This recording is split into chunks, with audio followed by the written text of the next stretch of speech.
Hello everyone. आज हम start करेंगे न्यू चैप्टर। ये जो चैप्टर है इसमें हमें 3 टॉपिक पढ़ने हैं। ये जो तीनों टॉपिक है इसमें जो अकाउंटिंग हम जो पढ़ेंगे वो डिसोल्यूशन ऑफ पार्टनरशिप फॉर्म से रिलेटेड है। मतलब ये चैप्टर पढ़ने से पहले डिसोल्यूशन ऑफ पार्टनरशिप फॉर्म आप पूरा चैप्टर कंप्लीट करोगे तो ही आपको ये चैप्टर अच्छी तरीके से समझ में आएगा, ठीक है? क्योंकि वो डिसोल्यूशन से रिलेटेड टॉपिक है। आज हम जो ये चैप्टर स्टार्ट करने वाले, हम इस चैप्टर में क्या क्या टॉपिक पढ़ेंगे। सबसे पहले तो मैं आपको उसकी लिस्ट बताता हूँ कि हम इस चैप्टर में क्या क्या टॉपिक पढ़ने वाले हैं। फर्स्ट टॉपिक जो हम पढ़ेंगे वो है amalgamation of partnership form, first topic. Second पढ़ेंगे सेल ऑफ पार्टनरशिप फॉर्म, और तीसरा टॉपिक पढ़ेंगे conversion of partnership form.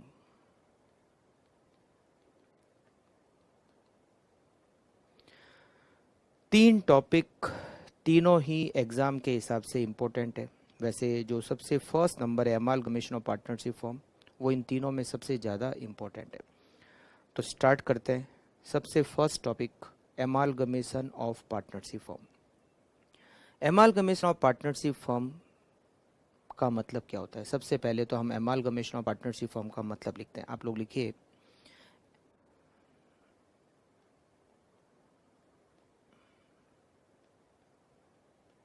amalgamation of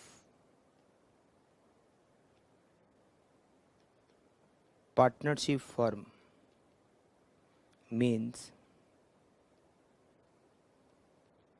merger of two or more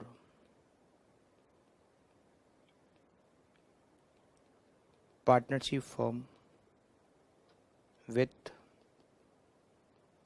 one another and form a new partnership firm।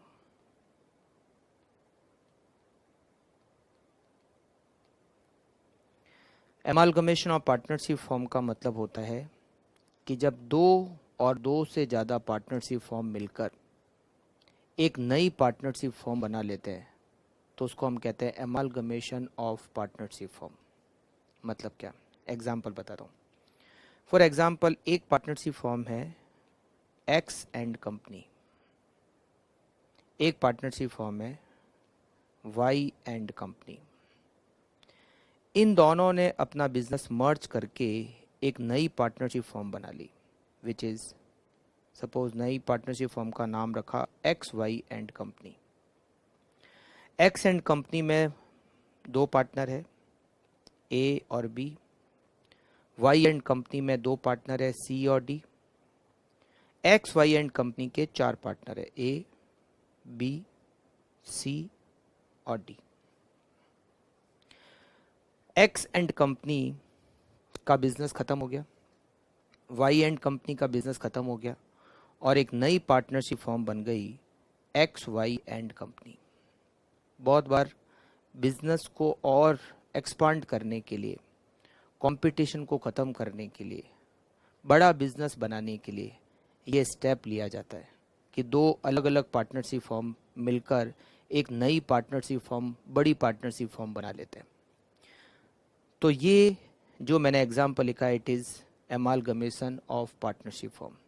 इसमें X and company का business बंद, Y and company and, और एक नई firm बन गई X Y and company. Business बंद का मतलब है एक्स एंड कंपनी का नाम खत्म हो जाएगा, वाई एंड कंपनी का नाम खत्म हो जाएगा और अब बिजनेस का नाम होगा एक्स वाई एंड कंपनी। हमें अब इसमें क्या अकाउंटिंग करनी है? हमें इसमें जो पार्टनरशिप फॉर्म बंद हो रही है उसकी अकाउंटिंग करनी होती है और जो नई पार्टनरशिप फॉर्म हो रही है उसकी अकाउंटिंग करनी होती है। तो हमें जैसे यहाँ पर इस एग्जाम्पल में एक्स एंड कंपनी और वाई एंड कंपनी ये बिजनेस बंद हो रहे हैं, तो इनकी अकाउंटिंग कैसे करनी है, कैसे इनकी अकाउंटिंग को क्लोज करना है, क्योंकि जब ये एक्स एंड कंपनी बिजनेस का नाम ही खत्म हो गया, वाई एंड कंपनी का बिजनेस का नाम ही खत्म हो गया, तो हमें इसकी बुक्स को और इसकी बुक्स को क्लोज करना पड़ेगा और एक्स वाई एंड कंपनी की बुक्स को स्टार्ट करना पड़ेगा। समझे आप? एक्स एंड कंपनी को क्लोज, वाई एंड कंपनी को क्लोज और एक्स वाई एंड कंपनी की बुक्स को स्टार्ट। हमें इसके अकाउंटिंग में क्या क्या करना है, मतलब एक तरह से एक्स एंड कंपनी का डिजोल्यूशन हो रहा है, वाई एंड कंपनी का डिजोल्यूशन हो रहा है और नई कंपनी बन रही है। कौन सी? X Y and company. Company का मतलब बिजनेस, नया पार्टनरशिप फॉर्म बन रहा है which is X Y and company. तो हमें एक्स एंड कंपनी को डिसॉल्व करना है, मतलब क्लोज करना है, वाई एंड कंपनी की बुक्स को क्लोज करना है और एक्स वाई एंड कंपनी की पार्टनरशिप फॉर्म की बुक्स को स्टार्ट करना है। ठीक है, तो हम इसमें पढ़ेंगे एक तो बुक्स ऑफ एमालगमेटिंग फर्म,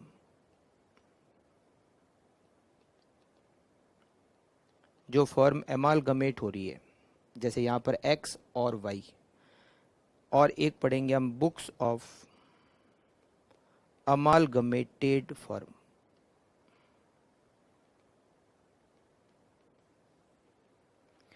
यहां पर इस एग्जाम्पल में अमालगमेटेड फर्म हो गई एक्स वाई एंड कंपनी और एमालगमेटिंग फर्म हो गई एक्स एंड कंपनी और वाई एंड कंपनी। ठीक है, तो हम वन बाय वन एक एक बुक्स को समझते हैं। बहुत इजी है, बस थोड़ा सा ध्यान से समझना है। इसके क्वेश्चंस भी है तो बहुत इजी है। एमालगमेशन ऑफ पार्टनरशिप फर्म को समझना भी आसान है। आप आराम से अगर एक बार अच्छी तरीके से समझ लो, आपको वापस रिवाइज करने की ज़रूरत नहीं पड़ेगी। तो आपको सबसे पहले मैं समझाता हूँ जो एमालगमेटिंग फर्म है, जैसे यहाँ पर हमारे इस एग्जाम्पल में एक्स एंड कंपनी और वाई एंड कंपनी, इसकी बुक्स कैसे बनानी है, इसकी बुक्स को कैसे क्लोज करना है, क्योंकि ये दोनों फर्म क्या हो रही है, डिसॉल्व, और एक नई पार्टनरशिप फर्म स्टार्ट हो रही है, राइट। तो हमें एक्स एंड कंपनी की बुक्स को कैसे डिसॉल्व करना है, वाई एंड कंपनी की बुक्स को कैसे मतलब क्लोज करना है और एक्स वाई एंड कंपनी की बुक्स को कैसे स्टार्ट करना है। तो सबसे पहले books of amalgamating firm, books of amalgamating firm.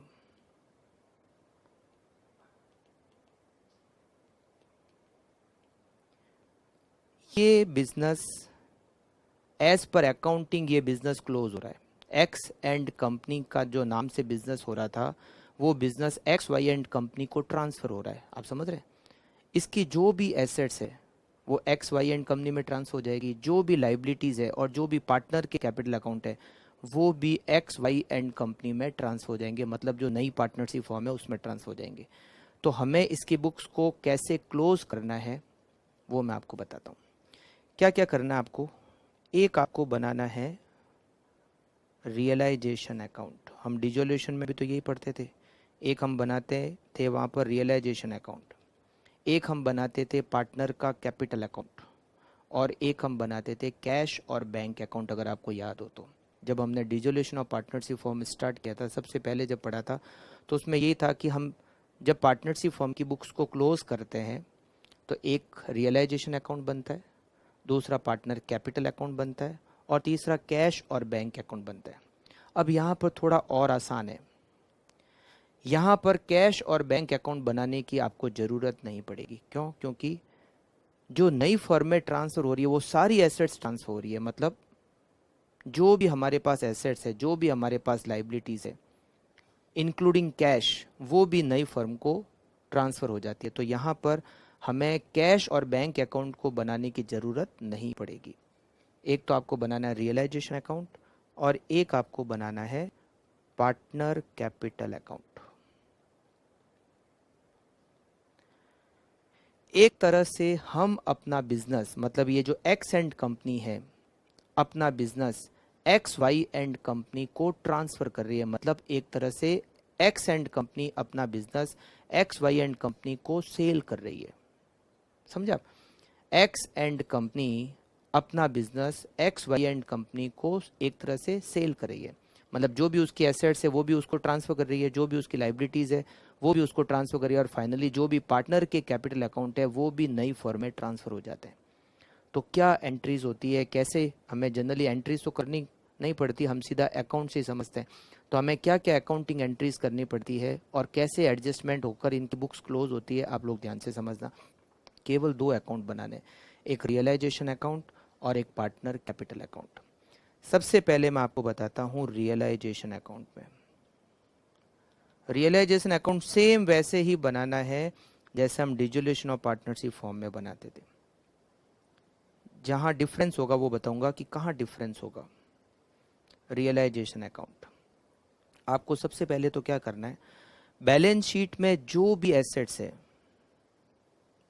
To fixed assets, जो भी फिक्स्ड एसेट्स है, जो भी करंट एसेट्स है, जो भी फिक्स्ड एसेट्स है, जो भी करंट एसेट्स है, बुक वैल्यू पर मतलब बैलेंस शीट वैल्यू पर, बैलेंस शीट वैल्यू पर आपको रियलाइजेशन अकाउंट में ट्रांसफर करना है, जिससे कि वो सारे अकाउंट क्या हो जाए, खत्म, क्लोज हो जाए।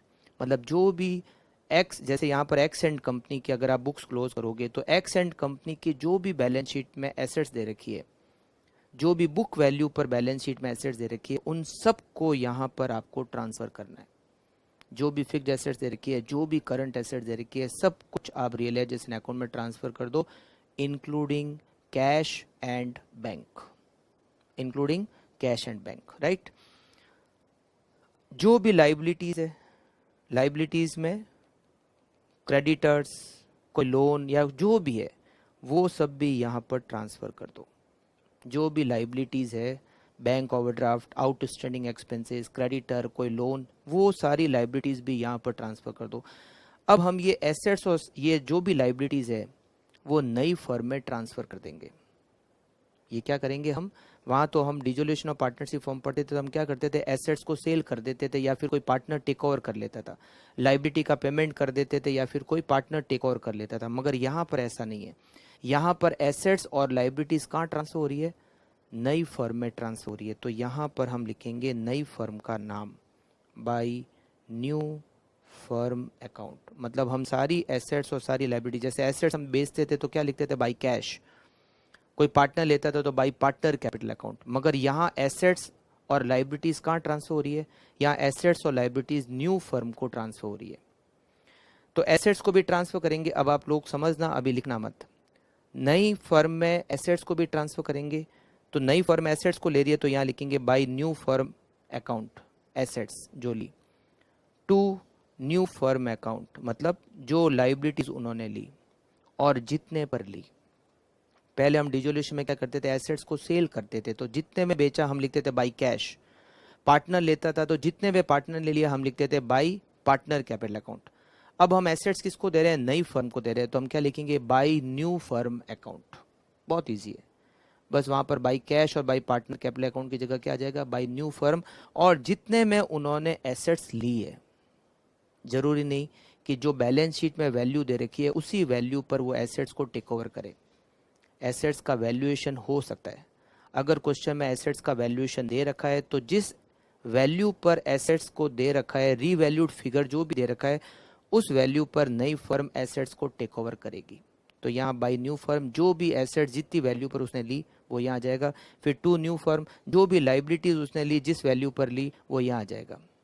मगर हम एसेट्स को लेने की और लाइबिलिटीज को लेने की अलग अलग एंट्री नहीं करते, हम यहाँ पर एक की एंट्री करते हैं नेट से, जितने में एसेट्स ली माइनस जो जो लाइबिलिटीज ली, नेट फिगर से ही एंट्री होती है। और जनरली ये होता है कि एसेट्स ज़्यादा होती है और लाइबिलिटीज कम होती है, तो यहाँ पर हम नेट फिगर से ही एंट्री लिखते हैं। मतलब यहाँ पर टू न्यू फर्म नहीं करके जो जो लाइबिलिटीज लिए वो यहाँ पर एसेट्स की वैल्यू में से लाइबिलिटीज माइनस करके ही नेट अमाउंट हम यहाँ पर क्रेडिट साइड की तरफ लिख लेते हैं बाय न्यू फर्म। और ये जो नेट अमाउंट हम कैलकुलेट करते हैं इसको कहते हैं परचेज कंसिडरेशन। क्या कहते हैं, परचेज कंसिडरेशन। मतलब आपको इस अकाउंट को बनाने के लिए परचेज कंसिडरेशन को कैलकुलेट करना पड़ेगा। परचेज कंसिडरेशन मतलब है जो जो एसेट्स नई फर्म ने ली और जितने पे ली, माइनस जो जो लाइबिलिटीज नई फर्म ने ली और जितने पर ली। तो एसेट्स टेकन ओवर, जो जो एसेट्स, वैसे जनरली सारी एसेट्स नई फर्म टेक ओवर कर लेती है, क्योंकि अमालगमेशन में ये होता है कि जो भी एसेट्स है वो नई फर्म टेक ओवर कर लेती है।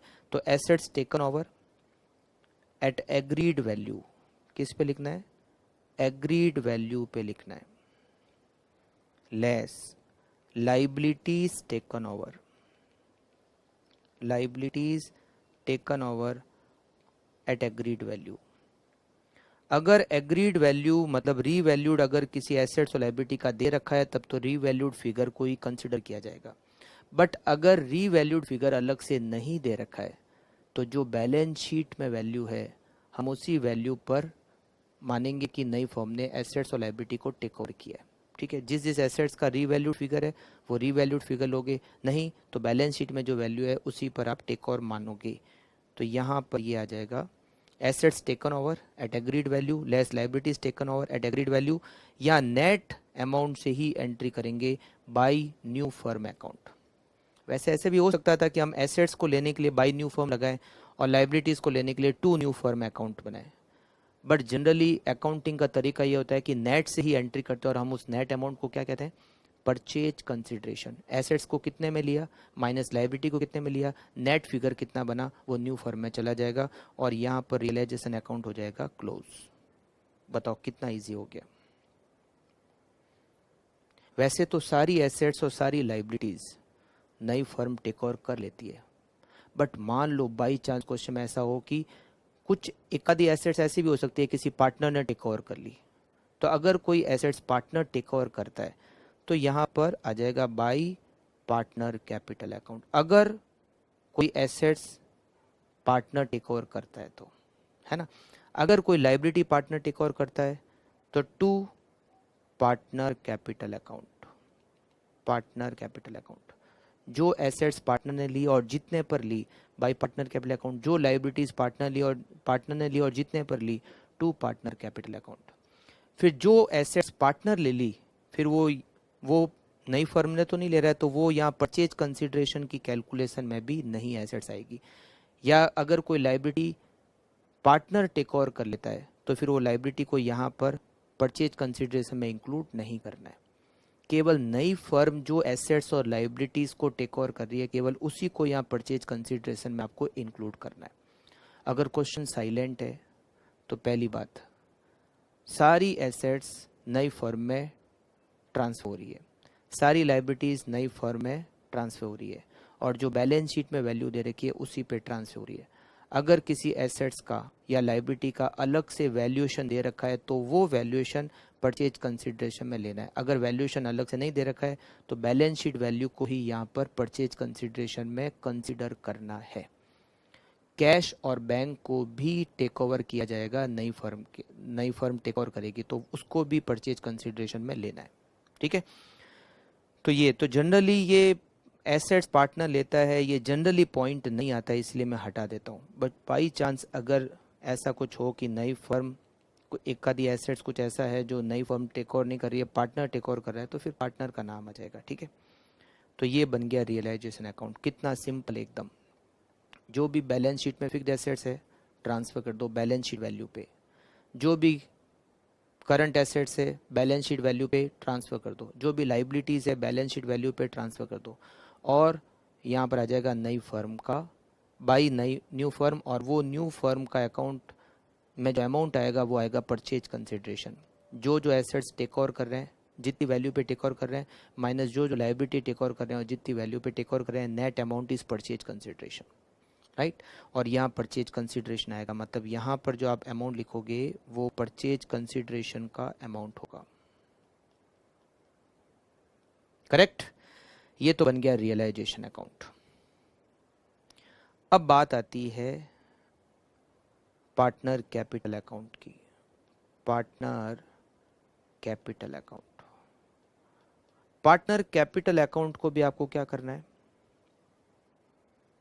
जैसे मान लो दो पार्टनर है इसमें ए और बी, तो क्या करोगे बाई बैलेंस बी डी। सबसे पहले तो उनका जो भी ओपनिंग बैलेंस है अगर पार्टनर के करंट अकाउंट है तो करंट अकाउंट भी यहाँ ट्रांसफर कर दो कैपिटल अकाउंट में, जैसे हम डिसोल्यूशन में करते हैं। करंट अकाउंट का जो भी बैलेंस है, चाहे वो क्रेडिट बैलेंस हो चाहे वो डेबिट बैलेंस हो, उसको भी आपको पार्टनर कैपिटल अकाउंट में ट्रांसफर कर देना है। बैलेंस शीट में अगर कोई रिजर्व एंड सरप्लस दे रखे वो भी यहाँ ट्रांसफर कर दो। अगर P&L का नेगेटिव बैलेंस है, डेबिट बैलेंस है, तो वो भी पार्टनर कैपिटल अकाउंट में ट्रांसफर कर दो। सेम रूल जो हमने वहाँ पे पढ़े। फिर रियलाइजेशन का जो भी प्रॉफिट लॉस यहाँ जब बनाओगे तो रियलाइजेशन का प्रॉफिट आ सकता है, तो to partner capital account realisation profit, जो कि पार्टनर में प्रॉफिट शेयरिंग रेशियो में डिस्ट्रीब्यूट हो जाएगा। या लॉस भी आ सकता है, तो by partner capital account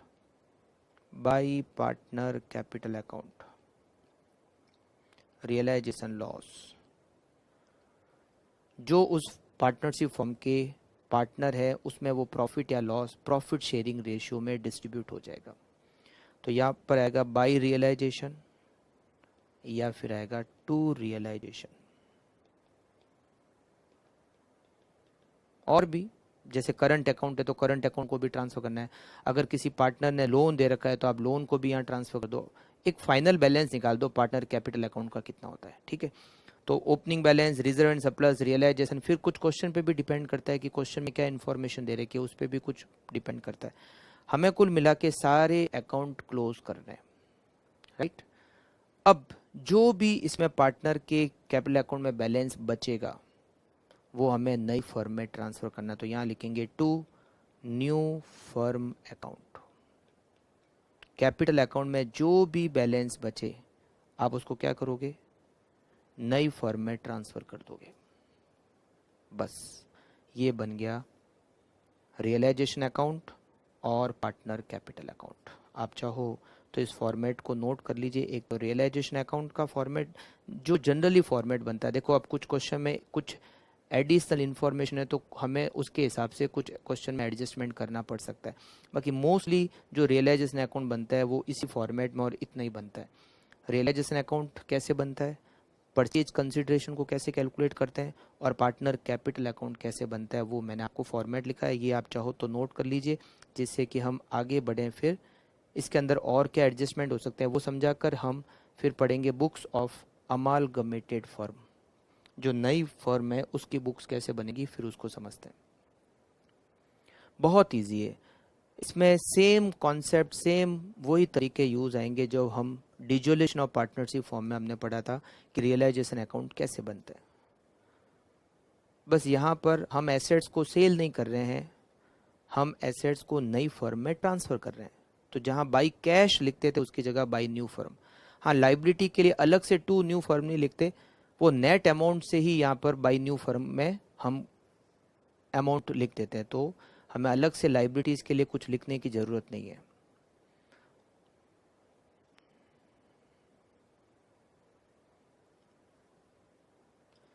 partner capital account में पार्टनर से रिलेटेड बैलेंस शीट में जो कुछ भी दिया हुआ है, कैपिटल अकाउंट का बैलेंस, करंट अकाउंट का balance, reserve and surplus, negative balance, plus balance, जो भी है, पार्टनर का कोई लोन है तो वो सब पार्टनर कैपिटल अकाउंट में ट्रांसफर करके फिर पार्टनर कैपिटल अकाउंट को आप ट्रांसफर कर दो न्यू फर्म अकाउंट के अंदर।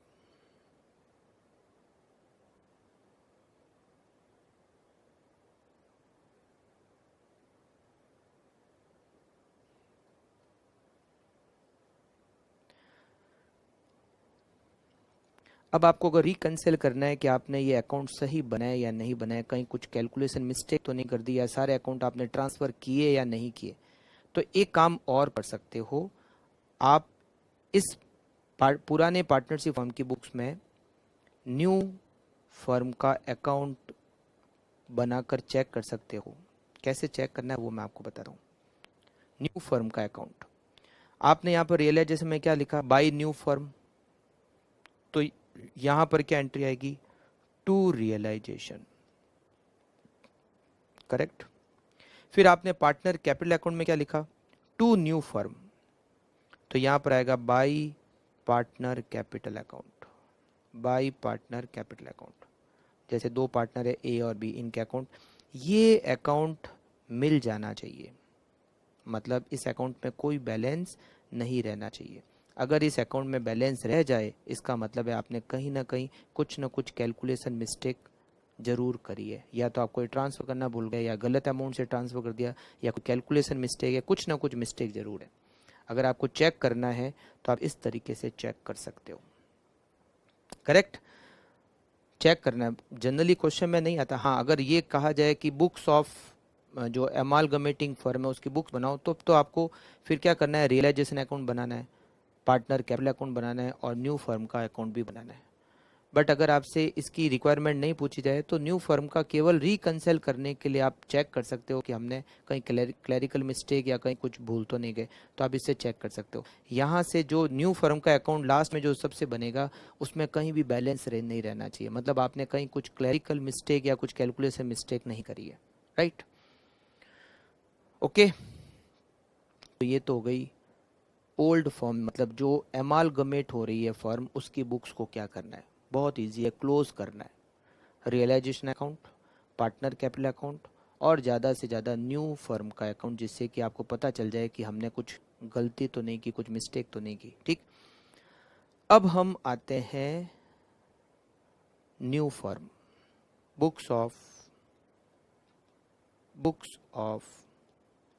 New firm. न्यू फर्म की बुक्स में क्या क्या क्वेश्चन में आ सकता है और हमें क्या क्या समझना है, मैं आपको पॉइंट लिखाता हूं। सबसे पहले तो journal entries,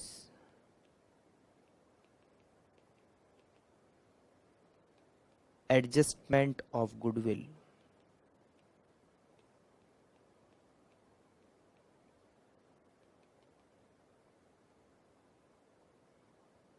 adjustment in partner capital account,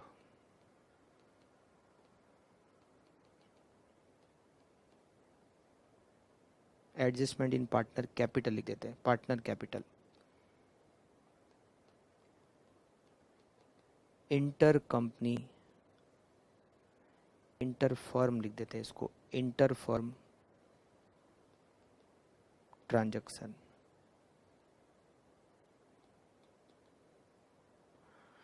books of new firm में हम ये 4 पॉइंट समझने वाले हैं। एक तो जर्नल एंट्रीज, एक गुडविल का एडजस्टमेंट, एक पार्टनर कैपिटल अकाउंट में एडजस्टमेंट और एक इंटर फर्म ट्रांजैक्शन।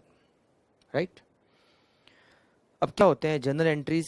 सबसे पहले हम स्टार्ट करते हैं जर्नल एंट्रीज से। जर्नल एंट्रीज,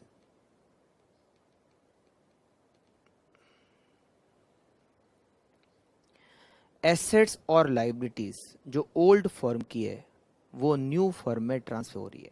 एसेट्स ट्रांसफर हो रही है, लाइबिलिटीज ट्रांसफर हो रही है और कैपिटल अकाउंट, पार्टनर के जो कैपिटल अकाउंट है वो ट्रांसफर हो रहे हैं।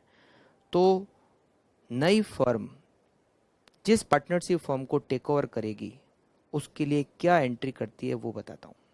जैसे मान लो 2 पार्टनरशिप, जनरली वैसे तो क्वेश्चन में ऐसे भी आ सकता है कि 3 पार्टनरशिप फर्म मिलकर एक नई पार्टनरशिप फर्म बनी, या 4 पार्टनरशिप फर्म मिलके एक नई पार्टनरशिप फर्म बनी। मगर जनरली एग्जाम में अभी तक जो भी क्वेश्चन है वो 2 पार्टनरशिप फर्म को मर्ज करके ही नई पार्टनरशिप फर्म का, मतलब इस टाइप का ही क्वेश्चन है। ऐसा नहीं कि 3 4, क्योंकि फिर क्वेश्चन बहुत बड़ा हो जाता है और इतना बड़ा क्वेश्चन एग्जाम में आने के चांसेज मतलब नहीं के बराबर है।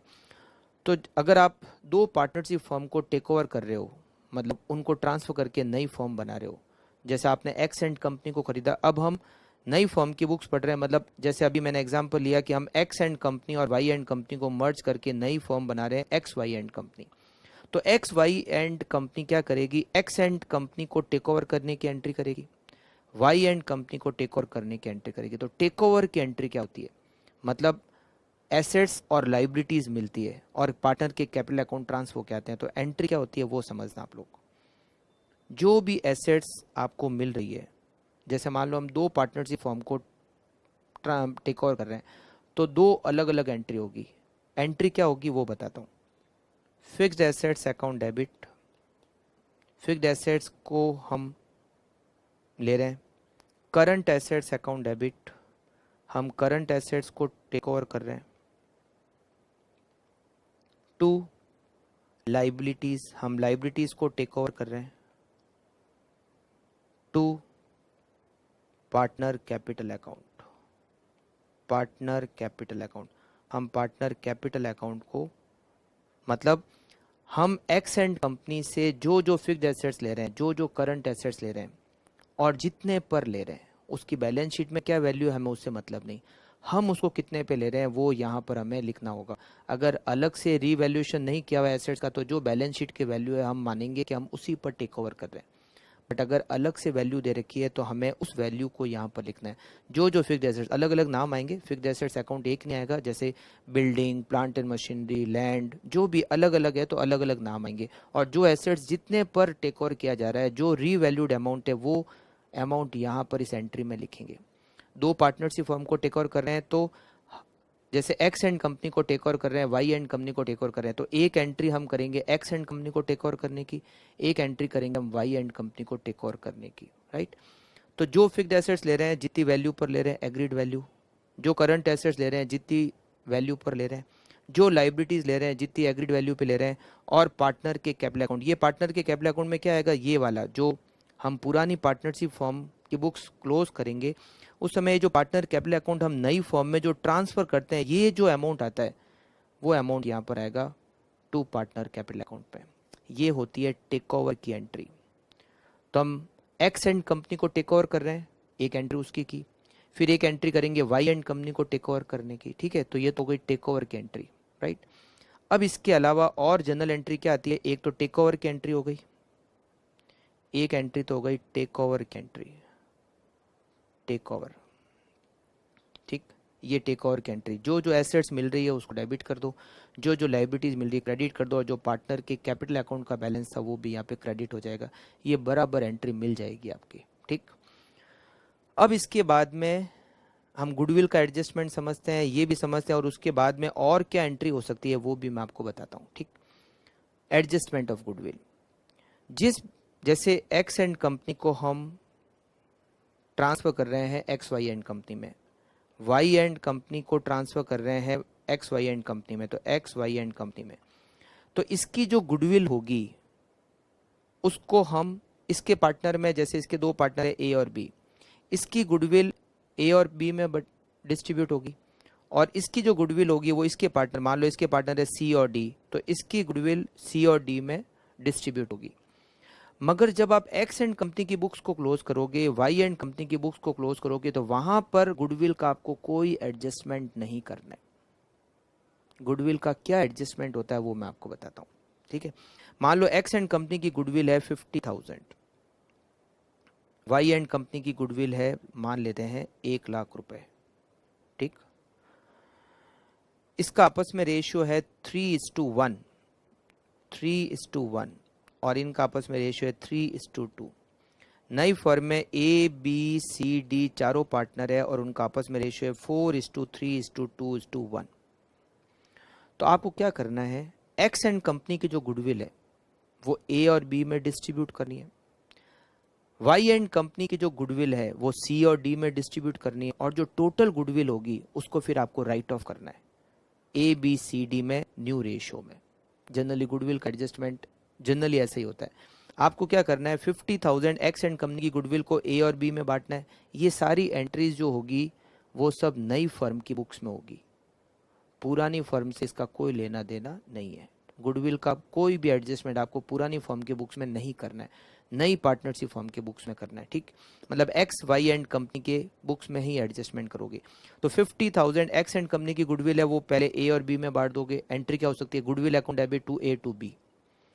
फिर वाई एंड कंपनी की गुडविल सी और डी में, तो एंट्री क्या करोगे, goodwill account debit to C to D, और फिर उस गुडविल को टोटल गुडविल 1,50,000 को राइट ऑफ करोगे, तो एंट्री हो जाएगी A B C D debit to goodwill. मगर जनरली हम गुडविल का अकाउंट बुक्स में ओपन नहीं करते। अकाउंटिंग स्टैंडर्ड भी ये कहता है कि गुडविल का अकाउंट बुक्स में ओपन ही नहीं किया जाए। तो हम इसका एडजस्टमेंट कैसे करेंगे, कैपिटल अकाउंट के थ्रू करेंगे।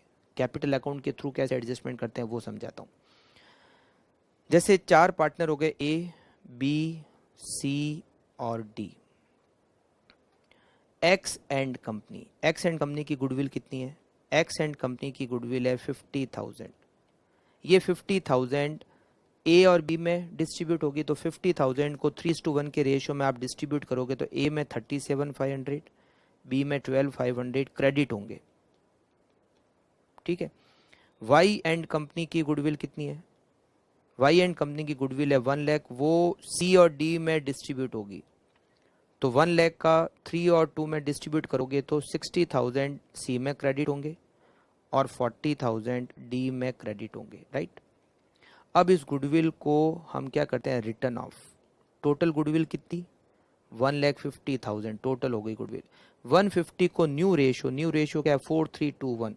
जब आप राइट ऑफ करोगे तो 40,000 यहाँ डेबिट होंगे, 30,000 इसमें डेबिट होंगे, 20,000 इसमें डेबिट होंगे और 10,000 इसके अकाउंट में डेबिट होंगे।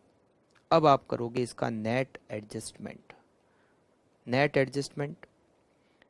एडजस्टमेंट हो जाएगा ए 37,500 क्रेडिट, 40,000 डेबिट। इसका मतलब ए के अकाउंट में 2,500 रुपये नेट डेबिट होंगे, बी के अकाउंट में 17,500 नेट डेबिट होंगे, सी के अकाउंट में 40,000 नेट क्रेडिट होंगे और डी के अकाउंट में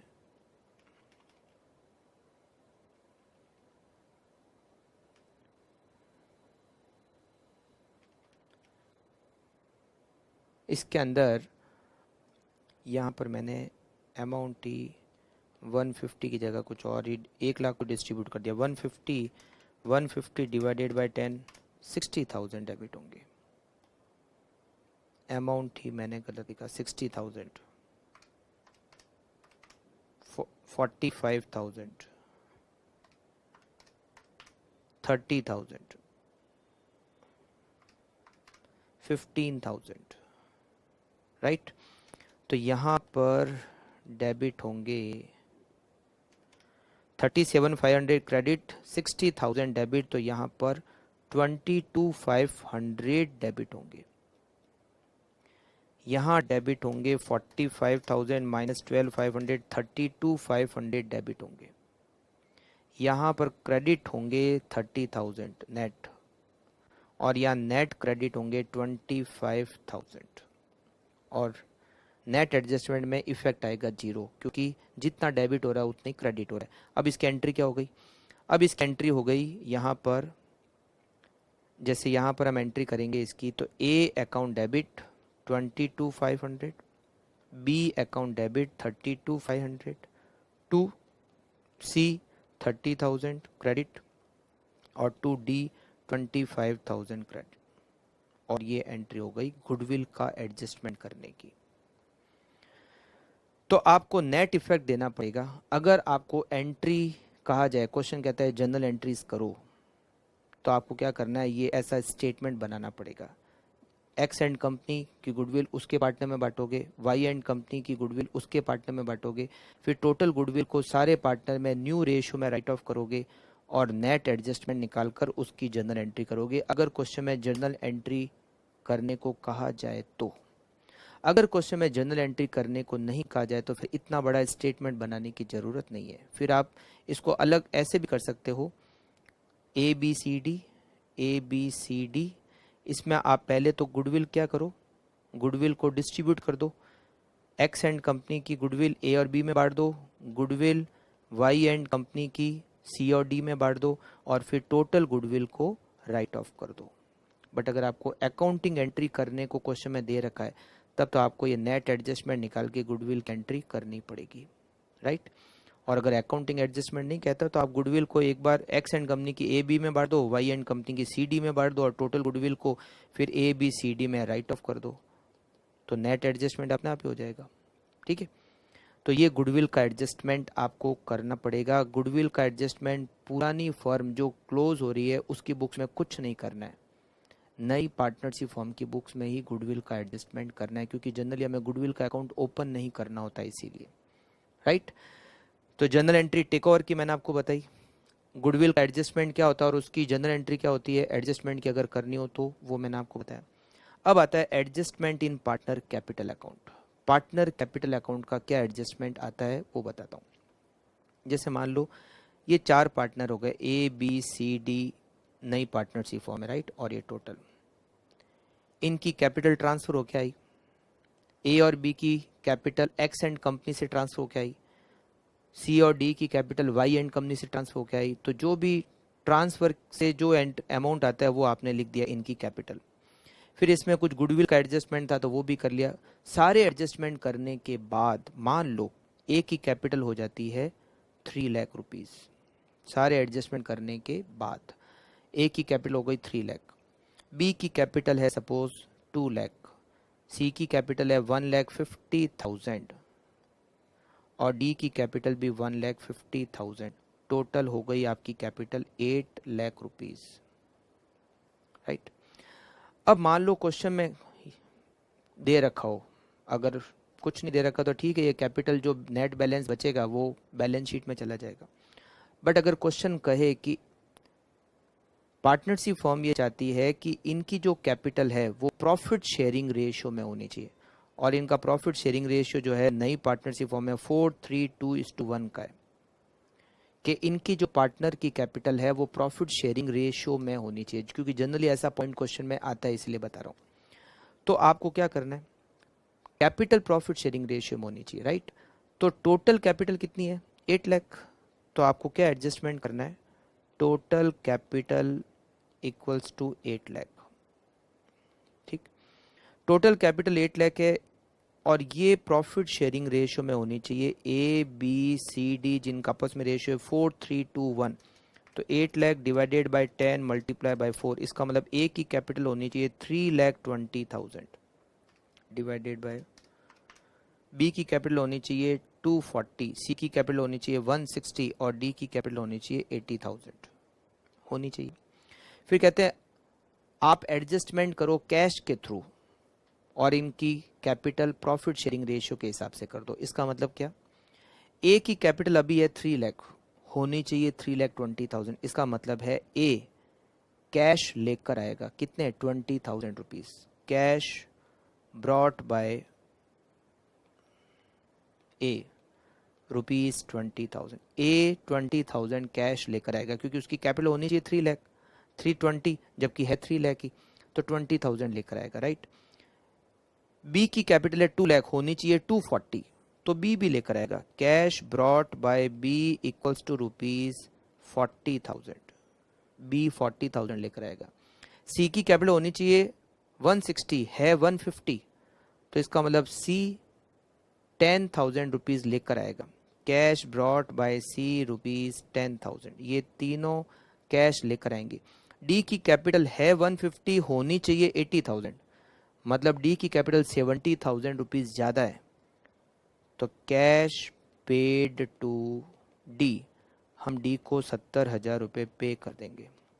तो मतलब ये तीन पार्टनर कैश लेकर आएंगे, तीनों कैश टोटल कितनी लेकर आएंगे 70,000 और डी को देंगे 70,000। इसका मतलब पार्टनरशिप फर्म की कैश और बैंक के बैलेंस पर कोई इफेक्ट नहीं पड़ेगा। 70,000 लेकर आएंगे पार्टनर और 70,000 एक पार्टनर लेके चला जाएगा, मामला बराबर, राइट। तो ये जो कैश लेकर आएंगे ये क्या एंट्री हो जाएगी, cash account debit to A to B to C, और ये डी को देंगे तो D account debit to cash. Okay, ये एडजस्टमेंट ऐसा आ सकता है। या फिर दूसरा क्या एडजस्टमेंट आ सकता है वो बताता हूं। ए बी सी और डी, इसकी कैपिटल हमने ली 3 लाख, इसकी कैपिटल हमने ली 2 लाख, इसकी कैपिटल हमने ली 150, इसकी कैपिटल ली 150। अब क्वेश्चन में दे रखा है कि 4:3:1 का रेशियो के हिसाब से कैपिटल होनी चाहिए और आपको सी की कैपिटल को लेना है बेस। क्या दे रखा है, सी की कैपिटल को बेस लो और बाकी के पार्टनर को की कैपिटल को सी की कैपिटल के हिसाब से एडजस्ट कर लो, और जो भी सरप्लस या डेफिशिएंसी आती है वो करंट अकाउंट में एडजस्ट कर लो। अगर किसी पार्टनर की कैपिटल में बैलेंस में सरप्लस आता है तो करंट अकाउंट में ट्रांसफर कर दो, अगर किसी पार्टनर की कैपिटल डेफिसिट हो जाती है तो उसको करंट अकाउंट से ट्रांसफर कर लो। कैसे, मैं आपको बताता हूँ। और किसकी कैपिटल को बेस लेना है, सी की कैपिटल को बेस लेना है। सी का रेशियो क्या है, सी का रेशियो है 2/10। सी की कैपिटल 150 है और इसका रेशियो 2/10 है, तो अगर इसका रेशियो 2/10 है तो पूरे फर्म की कैपिटल क्या होनी चाहिए, आप सबसे पहले तो कैपिटल कैलकुलेट करोगे, total capital of the firm. अगर किसी पार्टनर की कैपिटल को बेस लेकर टोटल कैपिटल कैलकुलेट करना होता है तो कैसे किया जाता है? सी की कैपिटल को बेस लेना है, सी की कैपिटल कितनी है 150 और इसका रेशियो है 2/10, तो इसको रिवर्स करोगे। रिवर्स का मतलब 10/2, इसका मतलब है पूरे फर्म की कैपिटल होनी चाहिए 7,50,000। तो 7,50,000 कैपिटल में अब आप देखो ए की कैपिटल, बी की कैपिटल, सी की कैपिटल और डी की कैपिटल कितनी होनी चाहिए। 750 डिवाइडेड बाय 10 मल्टीप्लाई बाय 4, ए की कैपिटल होनी चाहिए 3 लाख रुपए, बी की कैपिटल होनी चाहिए 225, सी की कैपिटल होनी चाहिए 150 और डी की कैपिटल होनी चाहिए 75,000। ठीक है, ए की कैपिटल है अभी 3 लाख, होनी 3 लाख की चाहिए, तो इसका मतलब इसका तो कोई एडजस्टमेंट करना ही नहीं है। बी की कैपिटल अभी है 2 लाख, होनी चाहिए 225, मतलब इसमें 25,000 कम है, डेफिशिएंसी है। तो 25,000 कहाँ से ट्रांसफर होके आएंगे? करंट अकाउंट से ट्रांसफर होके आएंगे, मतलब सी करंट अकाउंट हो जाएगा डेबिट और सी का कैपिटल अकाउंट हो जाएगा क्रेडिट। कितने रुपए से? 25,000 रुपीज से। समझ गए? तो अब सी की कैपिटल भी क्या हो गई, पहले 2 लाख थी, 25,000 और क्रेडिट हुए तो 225 हो गई, मगर सी का करंट अकाउंट डेबिट हो गया। कितना? 25,000 से, जो बैलेंस शीट के एसेट साइड में जाएगा, राइट। सी की कैपिटल 150 और 150 ये तो बराबर ही होगी, जिसकी कैपिटल को आप बेस लोगे उसमें तो कोई एडजस्टमेंट होना ही नहीं है। डी की कैपिटल अभी है 150, होनी चाहिए केवल 75,000, मतलब 75,000 ज़्यादा है, सरप्लस है। तो 75,000 का जो सरप्लस है वो करंट अकाउंट में ट्रांसफर हो जाएगा। एंट्री क्या होगी? डी, ये सी नहीं, ये यहाँ पर आएगा बी, है ना। ये पार्टनर के नाम इतने सारे होते हैं तो कहीं ना कहीं, अब ठीक है, B current account to B capital account. अच्छा, D capital account debit, D के कैपिटल अकाउंट में से 75,000 डी के करंट अकाउंट में ट्रांसफर हो जाएंगे टू डी करंट अकाउंट, 75,000। बस ये इसका जो डी का करंट अकाउंट है वो बैलेंस शीट की लाइबिलिटी साइड में आएगा। बहुत इजी है। तो ऐसे करंट कैपिटल अकाउंट में एडजस्टमेंट करने आ सकते हैं। मैंने तो 1-2 इलस्ट्रेशन टाइप आपको बताएं, हो सकता है कुछ और भी दे रखा हो तो फिर उसके हिसाब से क्वेश्चन सॉल्व होगा, राइट। तो ज़्यादातर पॉइंट तो मैंने कवर किए हैं जो आपके काम आएंगे। एक और पॉइंट है, ये हमने समझ लिया टेक ओवर की एंट्री क्या होती है, गुडविल का एडजस्टमेंट क्या होता है, पार्टनर कैपिटल अकाउंट में क्या एडजस्टमेंट करने पड़ सकते हैं। अब आता है inter firm comparison transaction. Inter firm transaction होता क्या है और उसकी क्या अकाउंटिंग एंट्री होती है न्यू फर्म की बुक्स में, वो समझते हैं। पहले तो इंटर फर्म ट्रांजेक्शन क्या होता है। एक फर्म है एक्स एंड कंपनी, एक फर्म है वाई एंड कंपनी, ठीक। अभी तो ये दोनों अलग अलग पार्टनरशिप फॉर्म है, एक्स एंड कंपनी अलग है, वाई एंड कंपनी अलग पार्टनरशिप फॉर्म है, राइट। मान लेते हैं एक्स एंड कंपनी ने 21 मार्च 2020 को, एक्स एंड कंपनी ने वाई एंड कंपनी को 1 लाख रुपए का लोन दिया। एक्स एंड कंपनी ने वाई एंड कंपनी को 1 लाख रुपए का लोन दिया, कब? 21 मार्च 2020 को। अब इसका मतलब क्या हुआ, एक्स एंड कंपनी के लिए वाई एंड कंपनी क्या हो गई, एसेट्स। एक्स एंड कंपनी ने लोन दिया है तो एक्स एंड कंपनी की बैलेंस शीट की एसेट साइड में वाई एंड कंपनी का नाम आएगा 1 लाख रुपए, राइट। वाई एंड कंपनी के लिए एक्स एंड कंपनी क्या हो गई, लाइबिलिटीज। वाई एंड कंपनी की जो बैलेंस शीट बनेगी उसमें एक्स एंड कंपनी का नाम आएगा लाइबिलिटी साइड में, क्योंकि इसने लोन लिया है 1 लाख रुपए, ठीक। अब 31 मार्च 2020 को ये दोनों पार्टनरशिप फर्म मिलकर एक्स वाई एंड कंपनी बन रही है, मतलब इसमें एक्स एंड कंपनी भी और वाई एंड कंपनी दोनों ट्रांसफर होके एक्स वाई एंड कंपनी नई पार्टनरशिप फर्म बन रही है। तो अब एक्स एंड कंपनी की जब बैलेंस शीट है उसमें एक एसेट्स है, उसका नाम है Y and company. Y and company की बैलेंस शीट में एक लाइबिलिटी है जिसका नाम है एक्स एंड कंपनी। मगर जब अब ये दोनों एक हो गए तो किससे देने और किसको लेने? पहले एक्स एंड कंपनी अलग थी, वाई एंड कंपनी अलग थी, बट अब एक्स एंड कंपनी और वाई एंड कंपनी दोनों मर्ज होकर एक फर्म बन गई, तो अब पैसे किसको किससे लेने और देने? कुछ नहीं। तो इस एसेट्स और लाइबिलिटीज को खत्म करना पड़ेगा। लाइबिलिटी साइड में जो वाई एंड कंपनी की लाइबिलिटी साइड में, जब हम वाई एंड कंपनी को टेक ओवर करेंगे, मतलब एक्स वाई एंड कंपनी की बुक्स में एक्स एंड कंपनी को भी टेक ओवर किया जाएगा, वाई एंड कंपनी को भी टेक ओवर किया जाएगा, राइट। जब X Y and company X and company को टेक ओवर करेगी तो उसके एसेट्स की लिस्ट में नाम आएगा वाई एंड कंपनी का, जो कि डेबिट में आएगा, राइट। जब X Y and company Y and company को टेक ओवर करेगी तो उसकी लाइबिलिटी साइड में नाम होगा एक्स एंड कंपनी का, मतलब एक्स एंड कंपनी इसकी बुक्स में क्रेडिट भी हो जाएगी। तो एक्स वाई एंड कंपनी क्या करेगी, बाद में जाके टेक ओवर की एंट्री तो कर लेंगे, मगर उसके बाद में एक एंट्री की जाएगी, हमें लाइबिलिटी में से एक्स एंड कंपनी का नाम हटाना है, हमें एसेट्स में से वाई एंड कंपनी का नाम हटाना है, क्योंकि अब ना तो किसी को पैसे लेने हैं किसी को देने हैं, क्योंकि दोनों पार्टनरशिप फॉर्म एक हो गई। तो हमें क्या करना पड़ेगा, एक्स एंड कंपनी को तो करना पड़ेगा यहाँ डेबिट, डेबिट करते ही एक्स एंड कंपनी का अकाउंट क्लोज हो गया, एंड वाई एंड कंपनी को करना पड़ेगा क्रेडिट, वाई एंड कंपनी का अकाउंट भी क्लोज हो गया। तो नई फर्म एक एंट्री करेगी, जो पहले से क्रेडिट है उसको डेबिट कर दो, जो डेबिट है उसको क्रेडिट कर दो। इससे क्या होगा, दोनों तरफ से नाम हट जाएगा। लाइबिलिटी साइड में से जो लाइबिलिटी बनी हुई थी एक्स एंड कंपनी वो हट गई, एसेट साइड में से जो एसेट्स बनी हुई थी X and company Y and company वो एंट्री हट गई। तो आपस में अगर कोई एक दूसरे से फॉर्म पैसे मांगती है और वो दोनों फॉर्म आपस में अमालगमेट हो रही है, तो वो ट्रांजैक्शन हमें हटाना पड़ेगा। लाइबिलिटी साइड में से भी लाइबिलिटी को हटाने के लिए उसको डेबिट कर दो, एसेट्स को हटाने के लिए उसको क्रेडिट कर दो, तो ऑटोमेटिकली क्या होगा, दोनों तरफ से वो अमाउंट क्लियर हो जाएगा। क्योंकि अब जब दोनों मिलकर एक हो गए तो ना तो किसी को पैसे लेने या ना किसी को पैसे लेने, राइट। तो ये हमें अकाउंटिंग एडजस्टमेंट करना पड़ सकता है, और इसी को हम कहते हैं लोन दिया, या हो सकता है कि एक्स एंड कंपनी ने वाई एंड कंपनी को उधार माल बेचा है, उसकी वो inter company transaction, inter firm transaction दे रखा हो, तो हमें कैसे भी हो आपस में एक दूसरे से पैसे लेने देने हैं तो उसको ख़त्म करना पड़ेगा, उसको कैंसिल करना पड़ेगा, और वो है इंटर फर्म ट्रांजैक्शन को। बहुत इजी है, बहुत इजी है, ठीक है। तो आपको क्या करना है, इसका मतलब एक तो एमालगमेटिंग फर्म जो है उसकी बुक्स क्लोज करनी है, एक अमालगमेटेड फर्म जो है उसकी बुक्स स्टार्ट करनी है।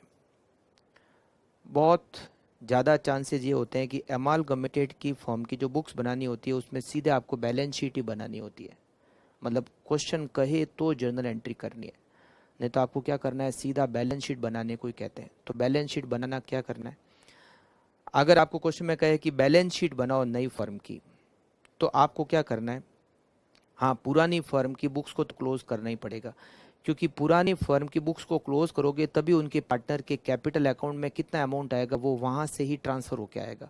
तो आपको अगर क्वेश्चन में केवल ये कहा जाए कि नई फर्म की बैलेंस शीट बनाओ, ज़्यादातर क्वेश्चन ऐसे ही कहते हैं, तो भी आपको वर्किंग नोट में क्या करना पड़ेगा, आपको वर्किंग नोट में पुरानी फर्म को क्लोज करने के लिए पुरानी फर्म के रियलाइजेशन अकाउंट, उनके पार्टनर कैपिटल अकाउंट बनाने पड़ेंगे। फिर जनरल एंट्री करने की ज़रूरत नहीं, फिर आप सीधी बनाओगे बैलेंस शीट, ठीक है। बैलेंस शीट में दोनों से जो एसेट्स आ रही है जोड़ जोड़ के आपको बैलेंस शीट बनानी है, जो जो एसेट्स आ रही है, जो जो लाइबिलिटीज आ रही है, और कैपिटल अकाउंट में जो कुछ एडजस्टमेंट करना है वो करके आपको बैलेंस शीट तैयार करनी है। फिर जनरल एंट्री करने की ज़रूरत नहीं, क्वेश्चन कहे जनरल एंट्री करो तो ही जनरल एंट्री करनी है, नहीं तो आपको जनरल एंट्री करने की ज़रूरत नहीं है, सीधे सीधे ऐड करना होता है। बहुत ईजी है, बहुत आसान है। तो कुछ तो क्वेश्चन आप करोगे तो पार्टनरशिप में ज़्यादा थोड़ी क्लैरिटी आ जाएगी कि हमें क्या कैसे क्या एंट्री करनी है, क्योंकि बहुत कुछ क्वेश्चन पे डिपेंड करता है कि क्वेश्चन में क्या इन्फॉर्मेशन दे रखी है, उसके हिसाब से थोड़े बहुत एडजस्टमेंट करने पड़ते हैं। तो हम नेक्स्ट क्लास में इसके क्वेश्चन स्टार्ट करेंगे। बहुत इजी है, पुरानी फर्म जो है जो उसकी बुक्स को क्लोज करना होता है, नई फर्म की बुक्स को स्टार्ट करना होता है, ज़्यादातर बैलेंस शीट कहते हैं, तो बैलेंस शीट बनानी होती है, और बैलेंस शीट बनाना बहुत आसान काम है, ठीक है। तो ओके, मिलते हैं हम नेक्स्ट क्लास में, और नेक्स्ट क्लास में हम एमालगमेशन ऑफ पार्टनरशिप फर्म के क्वेश्चन स्टार्ट करेंगे। ओके, ठीक है, ओके, बाय बाय।